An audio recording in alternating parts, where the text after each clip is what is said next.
Good evening, welcome. संगठित योग भट्टी के इस फाइनल मास्टर क्लास में हम आप सभी के साथ साथ आदरणीय जयंती बहन का भी वेलकम करते हैं। आज का मास्टर क्लास आदरणीय बड़ी दादी जी, दादी प्रकाश मणि जी के योगी जीवन पर आधारित हैं। दादी जी की याद आते ही दादी का प्यार, पालना, दादी का वो भोलापन, दादी का वो अपनापन, दादी की वो छोटी छोटी अदाएं आज भी दिल को स्पर्श कर जाती हैं।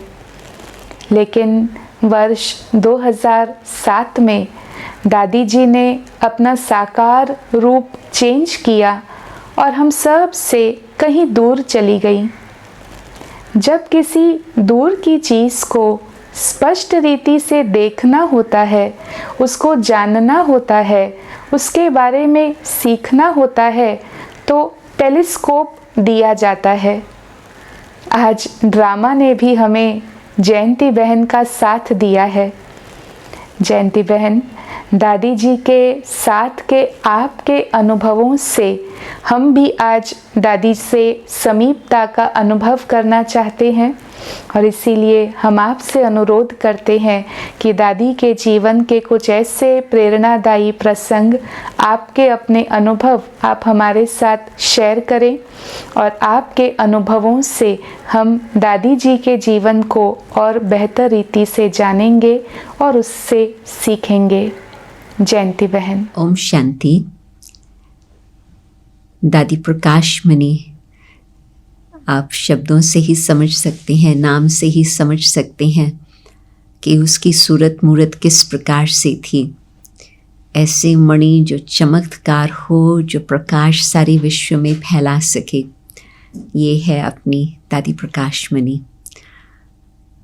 परंतु उसकी थोड़ी बैकग्राउंड कहानी मैं सुनाने चाहूँगी ताकि किस प्रकार की ये आत्मा है, विशेष इस ड्रामा के विश्व स्टेज पर किस तरह से उन्होंने पाठ बजाया, उसका थोड़ा बैकग्राउंड जानना अच्छा होगा। और कई बाबा के नए नए बच्चे भी होंगे जिन्होंने शायद ना भी सुना हो। तो दादी जी एक सिंधी परिवार में सिंध हैदराबाद में जन्म लिया और इसके बाप को अपना बिजनेस भी था, परंतु साथ साथ वो ज्योतिष भी थे। तो उन्होंने पहले से ही जान लिया कि ये जो बेटी मेरे पास आ रही है, मेरी नहीं बन कर के रहेंगी, परंतु ये परमात्मा के लिए अपना जीवन समर्पित करेंगी। तो उन्होंने उस भाव से, उस दृष्टि से बहुत ही सुंदर ढंग से इन्हों को पालना दी।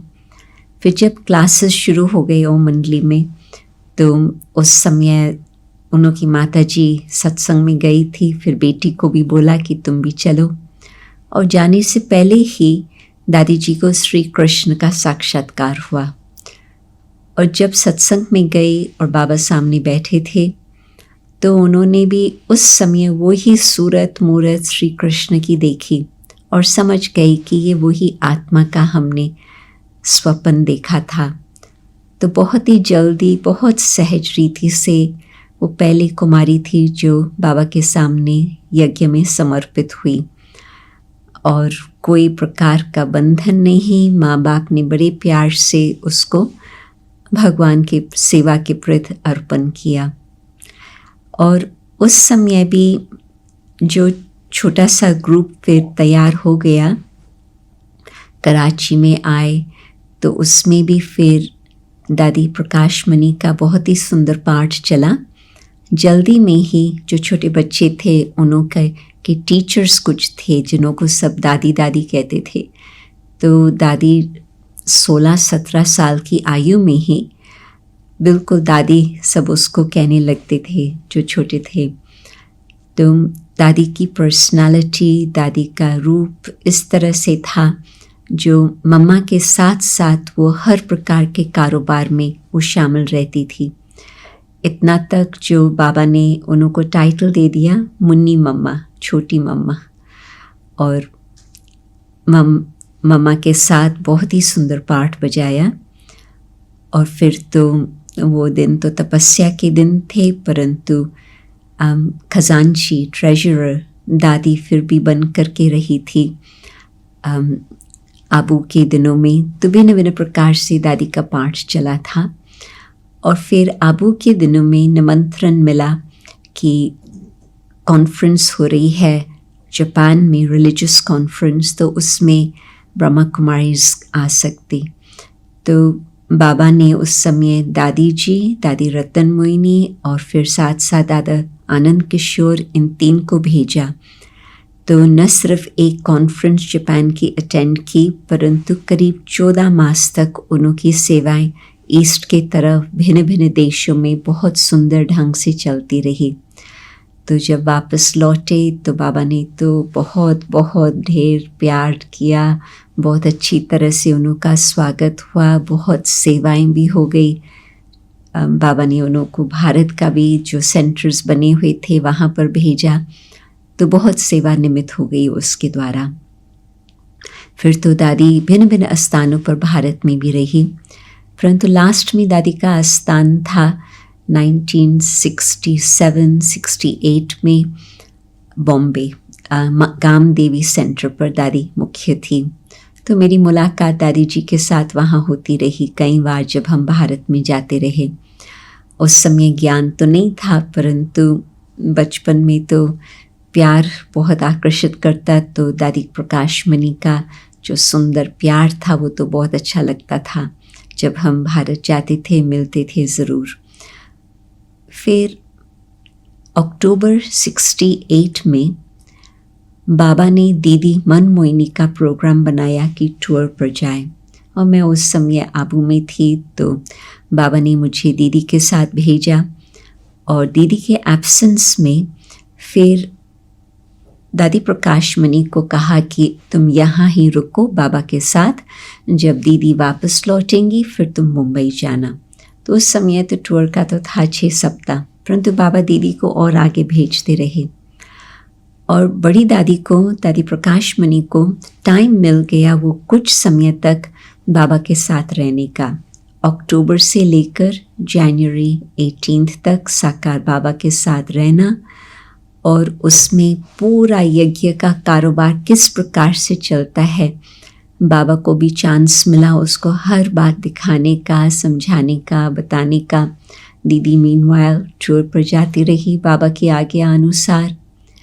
18 जनवरी रात्रि को बाबा को थोड़ा दर्द पड़ा क्लास के बाद, तो दादी को तो संकल्प था कि अभी डॉक्टर को बुलाएं, परंतु उस समय फ़ोन शायद कुछ कारण से नहीं चल रहे थे। तो आखिर कोई साइकिल पर गया डॉक्टर को बुलाने। उस समय एक भी गाड़ी अपने पास मधुबन में नहीं थी, और टोटल माउंट आबू में 4 टैक्सी थी और कोई एक भी गाड़ी नहीं थी।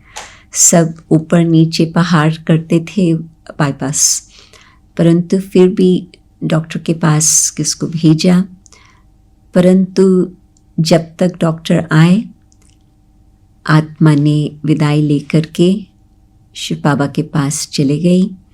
डॉक्टर बाद में पहुंचा, परंतु लास्ट की जो दृष्टि थी ब्रह्मा बाबा ने दादी जी को दी, और उस समय जैसे बाबा ने उसको अपना वारिस बनाया बाद में गद्दी संभालने के लिए, और फिर साथ ही साथ दादी जी का हाथ पकड़ के रखा और आत्मा उड़ गई।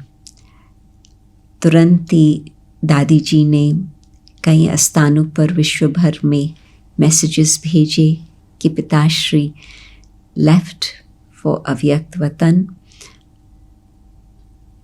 नथिंग न्यू ड्रामा, ये तार में ये शब्द थे।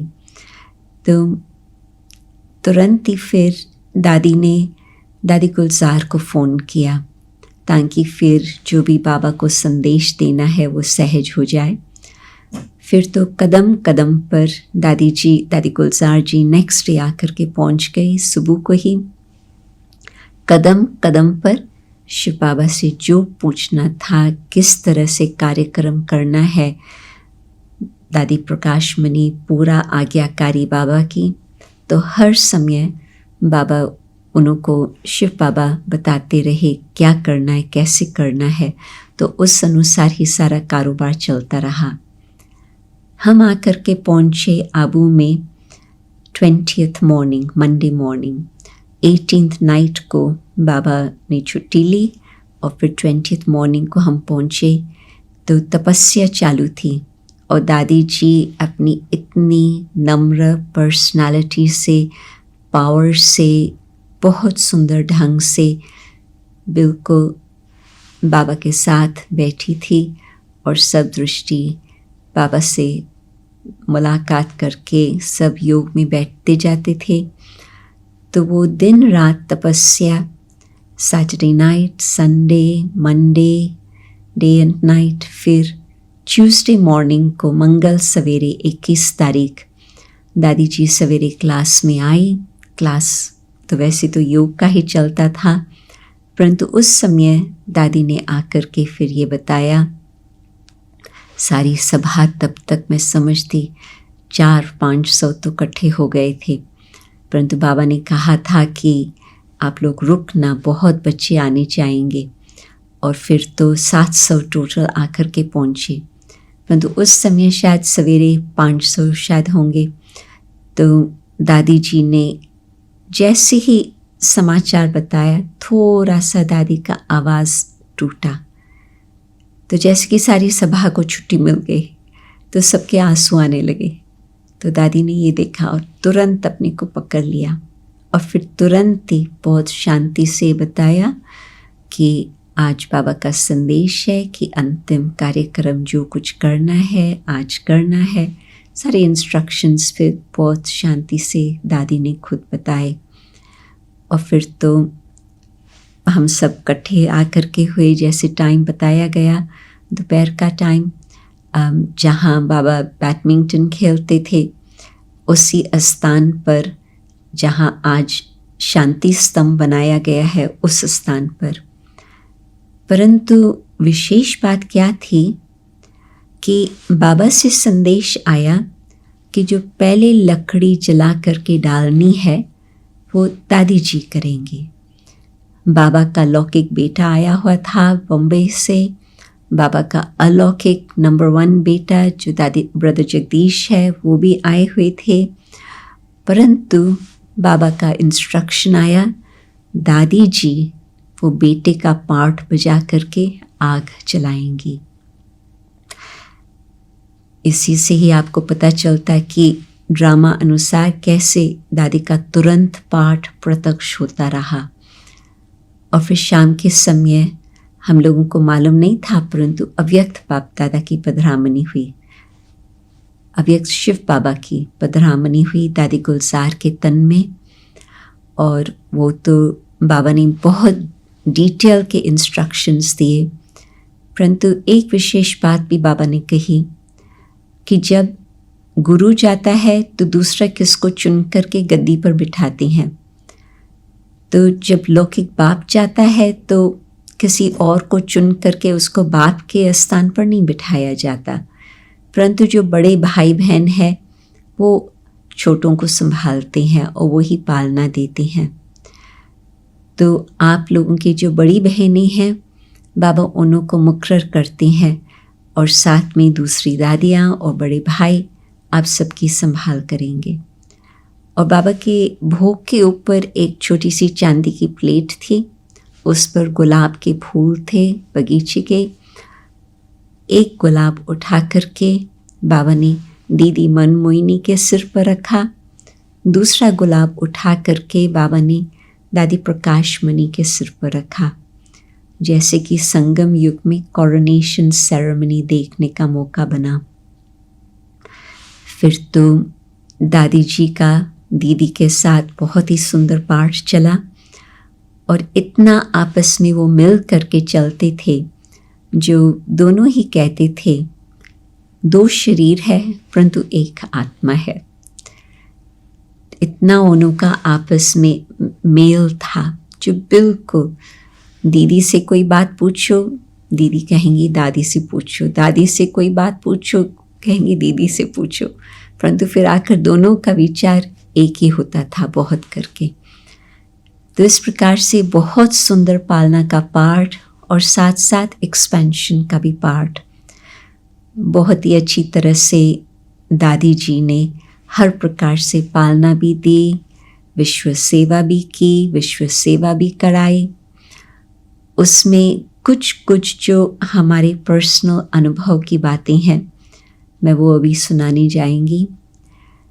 मुझे याद आता कि 1968 में मई मास में प्रदर्शनी थी महाबलेश्वर में। तो बड़ी दादी वहाँ पर थी महाबलेश्वर में, और चंद्रू बहन जो आजकल सैन फ्रांसिस्को में है, और मैं दोनों वहाँ पर थे। मैं तो बहुत नई थी ज्ञान में, परंतु दादी मुझे पहले से ही बचपन से ही जानती थी। तो दादी जी हम लोगों के साथ लेके जाती थी जहाँ बोर्डिंग स्कूल में प्रबंध था रहने का। शहर के बीच में करीब 20 मिनट का पैदल था, वहाँ पर टाउन हॉल में प्रदर्शनी थी। तो दादी न सिर्फ हम लोगों के साथ साथ चलती थी और हमें यज्ञ की कहानियाँ सुनाती थी, परंतु कई बारी दादी हम दोनों का हाथ पकड़ के ऐसे दौड़ती थी। तभी तो दादी की आयु करीब 46 होंगी, ऐसे कुछ। दोनों का हाथ पकड़ के दादी ऐसे दौड़ती थी जैसे मेरी थी आयु उस समय 19, चंद्रू बहन की भी सेम। तो हम समान जैसे कि फ्रेंड्स होते हैं तो दौड़ लगाती थी। पहाड़ के नीचे जाते थे तो उसमें सहज भी होता था, परंतु दादी की नम्रता, दादी का प्यार, दादी ये नहीं सोचती थी कि मैं तो दादी हूँ, ये तो अब की आई हुई कुमारियाँ हैं। नहीं, हम लोगों को फ्रेंडशिप के रीति से दादी हम लोगों के साथ व्यवहार करती रही। तो फ्रेंडशिप के कारण, प्यार के कारण हम दोनों को बाबा के बहुत नज़दीक इतना लाया, जो फिर हमारे समर्पण होने का हमें संकल्प आया। तो मैं कहेंगी दादी जी का विशेष वो बीज डाला था उस समय। और फिर जिस समय अव्यक्त बाप दादा ने, बाद में तो समर्पण होना हुआ, ये सब कुछ हुआ, फिर अव्यक्त बाप दादा ने मुझे जून 1969 में कहा, बाबा तुमको विदेश में भेज रही हैं सेवा अर्थ, लौकिक हिसाब किताब के लिए नहीं, सेवा के लिए। तो उस समय वैसे मेरा घर लंदन में ही था, तो फिर माँ बाप वहाँ ही थे। तो तभी फिर बाबा ने कहा कि सेवा के लिए भेज रहे हैं, न कि लौकिक के लिए। परंतु घर में तो अपने लौकिक घर में ही आना हुआ। विश्व भर में कहाँ पर भी कोई सेंटर नहीं था। हमारी लौकिक माता जी ज्ञान में थे, तो घर में वो शुद्ध वातावरण तो था ही। और फिर वापस आने पर दादी जी ने मुझे पहले ही कह दिया था कि कभी भी तुमको पत्र लिखना हो, मेरे को इंग्लिश में भी तुम लिख सकती हो, क्योंकि मुझे हिंदी लिखना नहीं आता था। थोड़ा थोड़ा पढ़ना सीख गई थी, लिखना नहीं आता था। तो दादी ने कहा कि तुम मुझे जो पत्र लिखेंगी मैं तुमको ज़रूर जवाब देंगी। तो मैंने पत्र लिखा लंदन में कुछ मास रहने के बाद कि दादी यहाँ तो कोई सेवा ही नहीं है, कोई ज्ञान सुनने वाला ही नहीं है, तो मैं वापस भारत आ जाऊँ। तो दादी का बहुत सुंदर पत्र आया, किसी को बताया होगा, और वो पत्र उन्होंने इंग्लिश में मुझे लिखा कि यदि बाहर की सेवा नहीं है तो स्व की सेवा तो अभी तक बहुत कुछ रही हुई है। तो वो पत्र मिलने पर मैंने अपना तपस्या का प्रोग्राम बनाया। मैं मानती हूँ कि दादी के उस पत्र ने मेरे जीवन का एक और नया मोड़ बना लिया, क्योंकि मैंने तपस्या खूब की। फिर 1969 सितंबर से लेकर मई 1971 तक, फिर उस समय बाबा, बड़ी दादी, बड़ी दीदी सभी ने 5 डेलीगेशन को भेजा, और दादी के पत्र भी आते रहे, क्योंकि वो हमारे पास 1 मास रहे हमारे लौकिक घर पे। तो बहुत ही दादी के उमंग के पत्र आते थे, उनके अंदर बल भरने के लिए, नई आइडियाज़ की, सेवा के, सब कुछ दादी उनको दूर बैठे भी प्रेरणा देती थी। दादी को ये मालूम था कि पत्र कितना जादू का काम करता, क्योंकि साकार बाबा ने, जब दादी जी बॉम्बे में थे, बाबा हर रोज़ एक्सपेक्ट करता था कि दादी का पत्र आएगा और हर रोज़ बाबा दादी जी को पत्र भेजते थे। इतना गहरा कनेक्शन था बाबा के साथ। और एक दिन यदि दादी टू बिज़ी होकर के मिस करती थी तो बाबा फिर फ़ोन करते थे, बच्ची क्या इतनी बिज़ी हो गई जो बाबा को भूल गई? तो फिर दादी समझाती थी, एक्सप्लेन करती थी बाबा को कि क्या क्या किया। परंतु इतना गहरा प्यार का संबंध और सेवा का संबंध, बाबा को इतना उस आत्मा में विश्वास। फिर जैसे ही विश्व की सेवाएं बढ़ती गई, 74 में दादी जानकी आई। फिर 77 में दादी जी फर्स्ट टाइम वेस्ट के तरफ आई। ईस्ट के तरफ तो गई थी, वेस्ट के तरफ उस समय आई। और दादी को एक तो सबके लिए प्यार, परंतु दूसरा दादी की जो सूरत, मूरत, हर्षित चेहरा और दादी के मीठे बोल, इतना सभी को बहुत बहुत, जो भी तब तक ब्राह्मण बने थे उन्हों को भी बहुत उमंग दिलाया। परंतु कई नई आत्माओं ने भी दादी के द्वारा जन्म लिया। एक हमारे पास भाई था एंथनी, जिसने करीब 1 माह से कुछ ज्ञान सुना था जब दादी जी लंदन में आकर के पहुंचे। परंतु अभी तक उसको पक्का नहीं था कि मुझे किस मार्ग पर चलना है। तो दादी जी ने जब ये कहा कि भगवान कहता है मन मना भव मुझ एक को याद करो, मन मेरे में लगाओ, तो दादी के बोलने की शक्ति ऐसी थी जो उस घड़ी उसने निर्णय किया कि मुझे ये अपनी जीवन बनानी है। फिर तो वो आत्मा भी विश्व की सेवा के लिए बहुत सुंदर ढंग से निमित्त बन गए। तो दादी जी के कहने में वो पर्सनल प्योरिटी की, एक्सपीरियंस की जो अथॉरिटी थी, उस आधार पर ऐसे ऐसे आत्माओं को जन्म दिया। फिर दादी को वैसे अमेरिका जाने की वीज़ा नहीं थी, परंतु कैसे भी बाबा ने प्रबंध कर लिया, दादी को वीज़ा मिल गई ट्रिनिडाड में। नहीं तो कभी ऐसे होता नहीं है कि दूसरे देश में आपको अमेरिका की वीज़ा मिले, दादी को मिल गई। फिर वो गए न्यूयॉर्क, क्योंकि अपनी एक बहन थी वहाँ, सेंटर नहीं था परंतु अपनी बहन थी। तो वहाँ पर जाने पर दादी यूएन में गई, और यूएन में जब देखे इतने सारे विश्व भर के झंडे हैं, दादी ने प्रेरणा दी कि यहाँ पर ज़रूर बाबा का झंडा एक दिन लहराएगा। और उससे न्यूयॉर्क की सेवा का बीज पड़ा। और फिर दादी टेक्सास में गई, वहाँ भी एक परिवार था, परंतु दादी के जाने से एक और आत्मा वहाँ भी निकली, अपनी डॉक्टर हंसा रावल। और फिर वहाँ पर तुरंत ही सेंटर खुल गया। तो दादी के जाने से जो सारा इतना बड़ा खंड है, मैं कहेंगी कि सारे खंड की सेवा शुरू हो गई। और फिर तो दादी की प्रेरणाएं हमको बहुत सहयोग देती रही विश्व सेवा में। परंतु विशेष दादी जो बहुत दूरांदेशी बुद्धि थी, और दादी सेवा के लिए कभी भी ना नहीं करती थी। दादी को बहुत दूरांदेशी होकर के पता चलता था कि यदि कोई सच्ची दिल से सेवा करनी चाहता है, उसका रिजल्ट ज़रूर बहुत ही सुंदर होगा। तो जो अपना मिलियन मिनट्स का कारोबार चला, कईयों को समझने में बहुत कठिनाई थी कि ये क्या प्रोजेक्ट है, परंतु दादी के कहने से हम लोगों ने बहुत फास्ट स्पीड से उस प्रोजेक्ट को उठाया, जिसलिए फिर दादी जी आए और उनको पीस मैसेंजर अवार्ड इंटरनेशनल रीति से वो यूएन में मिला था सेम ईयर अक्टूबर 86, जबकि इंटरनेशनल ईयर ऑफ पीस था। बाद में भी दादी हर समय कोई नए प्लान को हर प्रकार से पूरा ही सहयोग देती थी, और यदि कोई भी बात थोड़ा सा कुछ अलग होने लगता था, दादी तुरंत ही उस बात को ठीक कर लेती थी। दादी का प्यार, दादी की शक्ति।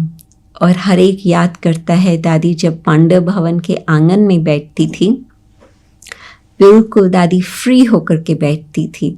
न कोई उस समय असिस्टेंट था, न कोई उस समय कोई रोकने वाला था।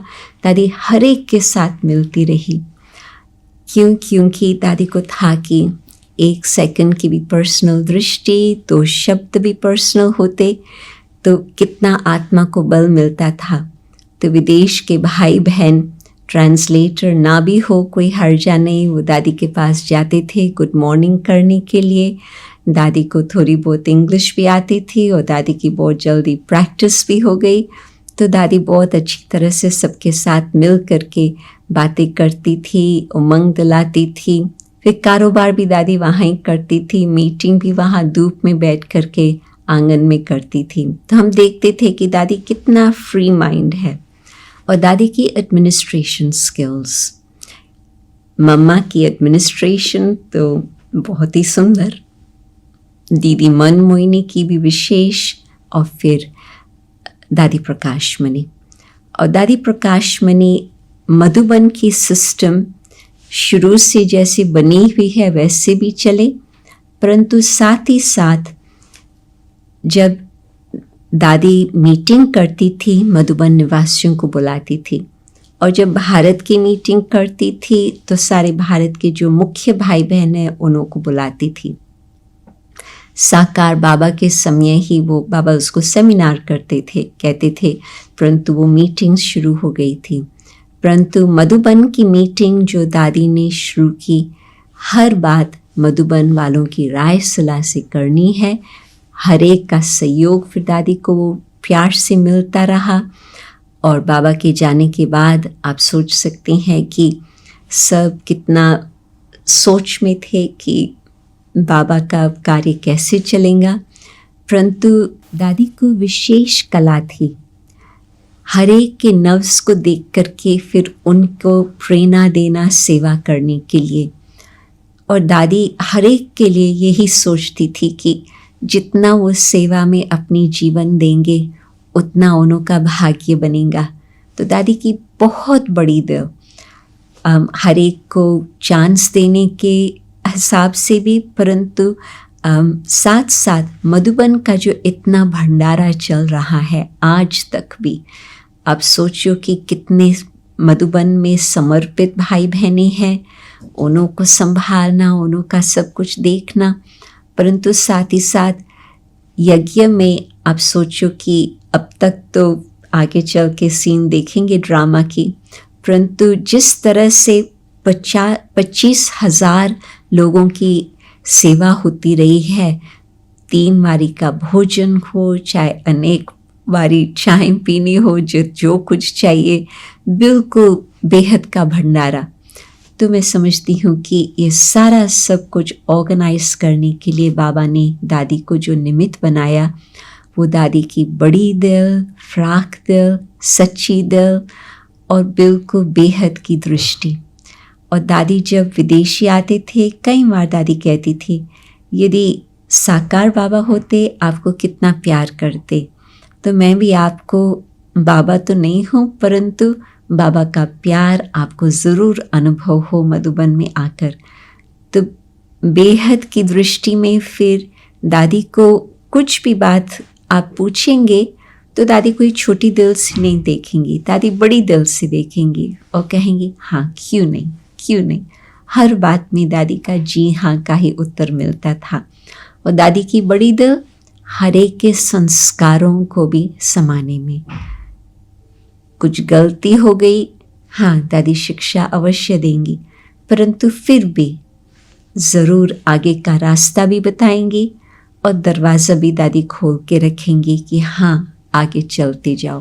तो आज जो हम सेवा का बेहद का ढांचा देखते हैं, हम कहेंगे कि दादी प्रकाशमणि की इतनी विशाल बुद्धि जो बाबा का निमित्त बन करके इतना सब कुछ किया, जो आज तक भी हम उस मणि जो प्रकाश फैलाने वाली है सारे विश्व के अंदर, उसको बहुत प्यार से याद करते हैं और आज भी हम प्रेरणा लेते हैं।